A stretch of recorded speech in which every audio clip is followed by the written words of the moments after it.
Olá a todas e todos novamente, voltamos aqui com a nossa aula do cursinho de R, né, do curso de R, e a gente vai falar aqui, continuando esse tópico de programação no R, a gente vai falar dos loops em R. Loops, eles são uma espécie de função que permitem você executar uma mesma tarefa repetidas vezes, certo? Então, ao invés de você criar uma função, por exemplo, que execute uma mesma tarefa uma única vez, com o loop, você pode fazer com que essa tarefa ela seja replicada repetidamente sendo feita. Vamos dar um exemplo aqui. Na verdade, antes de a gente entrar no exemplo, deixa eu falar um pouco das estruturas que existem, né? Existem dois tipos de loops no R. Na verdade, existem mais tipos de loops, mas eles são obtidos em pacotes específicos, tá? Mas os principais pacotes, os principais loops são o for, tá? E o while, que a gente vai já ver aqui, tá? Então, o que o for faz, né? A estrutura do for ela é dada por isso aqui, certo? Então, o que é aqui? Você tem assim, for, abre parêntese, um condicional que tem que ser verdadeiro, tá certo? Ou seja, enquanto ele for verdadeiro, ele vai realizar essa operação, tá? Ou seja, enquanto que esse for tem esse condicional que é verdadeiro, a operação que está aqui dentro, ela vai ser realizada. Vou dar um exemplo. Então, o primeiro exemplo aqui, supõe que a gente queira printar numa tela as seguintes expressões: Feliz 2016, 2017, 2018, 2019. Então, a gente poderia muito bem digitar um a um, né?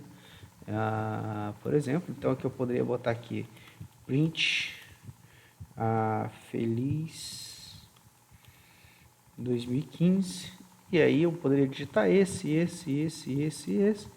e aí rodar e pedir para printar. Está aqui, ele printou todos eles.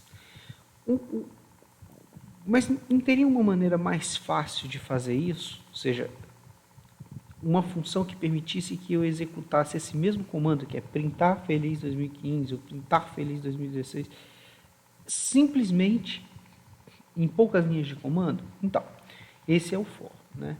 Então, o que o for faz? Ele estabelece aqui um condicional, ou seja, enquanto essa variável ano aqui ela estiver entre 2016 e 2019, ele vai printar, certo? O que? Paste, a gente já viu o que é, né? Feliz, e ao lado desse paste ele vai printar esse ano.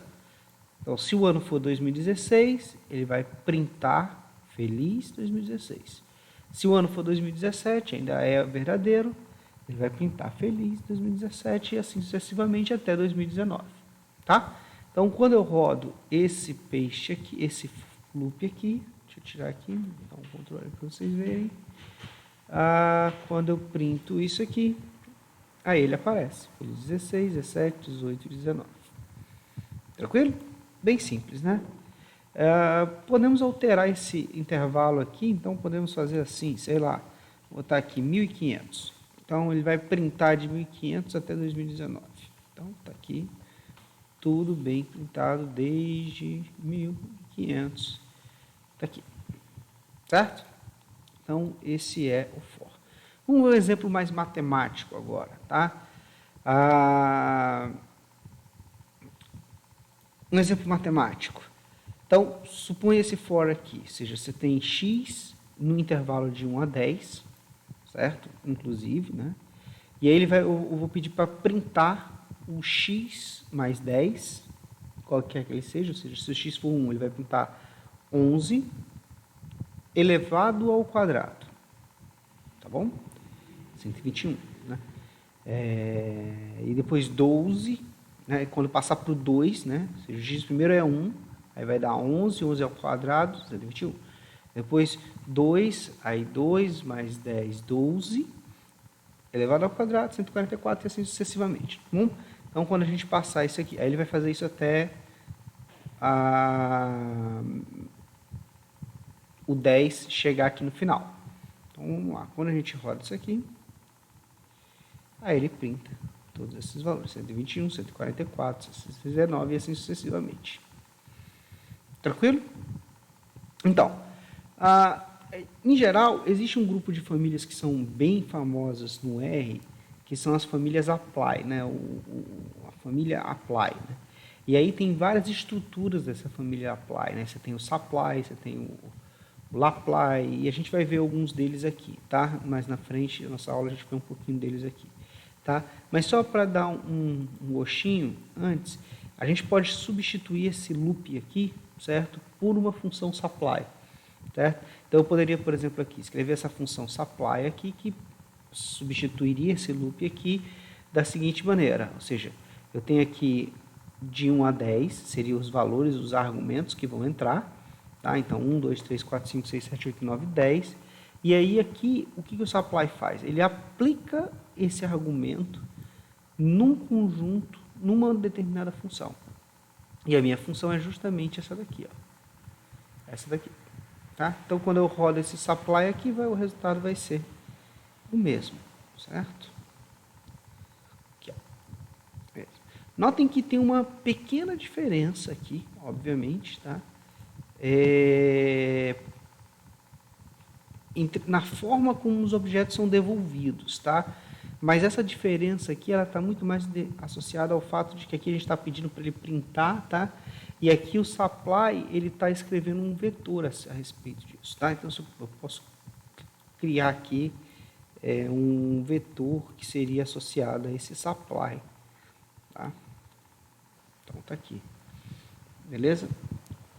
Bem, bom, o for, como é que ele funciona? Pela estrutura que a gente falou, o for ele vai funcionar, você vai determinar um intervalo em que ele vai funcionar, onde ele vai ser, a condição vai ser verdadeira, e ele vai executar aquela mesma função, no caso aqui, printar x mais 10 elevado a 2, ele vai executar essa mesma função enquanto o intervalo for verdadeiro. O while, ele funciona de uma maneira semelhante, só que o while, ao invés de a gente especificar o começo e o fim do intervalo, a gente vai determinar somente uma condição, certo? Para a qual um vetor ele vai até exaurir essa possibilidade dessa condição. Então, a estrutura dele é muito parecida com a outra, né? Você tem o while e o condicional, tá? E depois a operação. Então, vamos ver, primeiro entender isso aqui, aí depois a gente volta para cá, tá?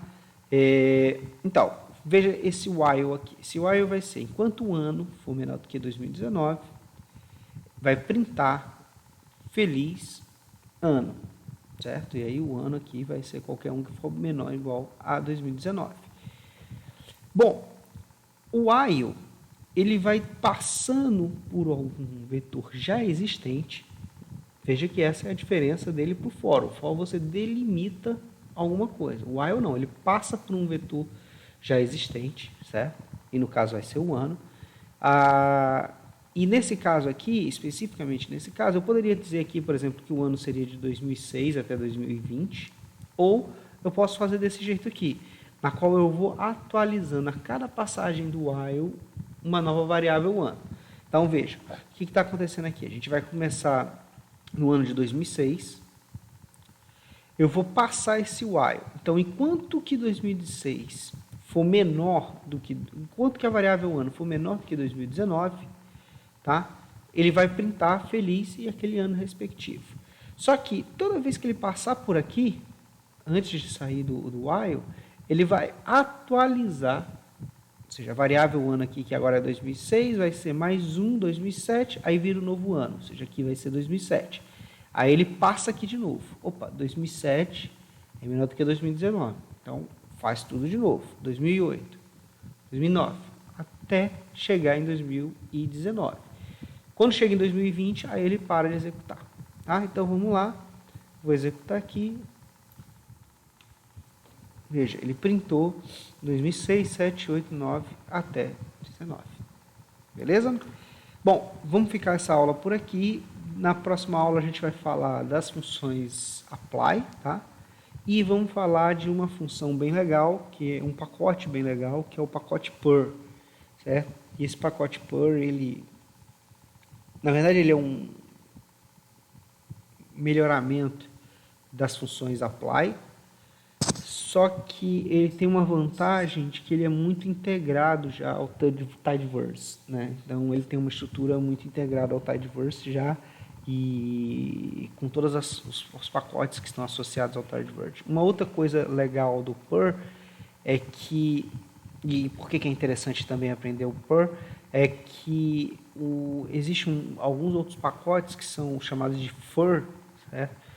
Que permitem você realizar cálculos mais exigentes, certo? Em termos de computação do computador, por meio de paralelização. E o FUR ele tem uma estrutura muito parecida com o Purl. Então, se você entende de Purl, você consegue fazer o FUR de uma maneira legal. Tá? Então, mas vamos deixar isso para a próxima aula. Beleza? Abraço, pessoal. Se cuidem.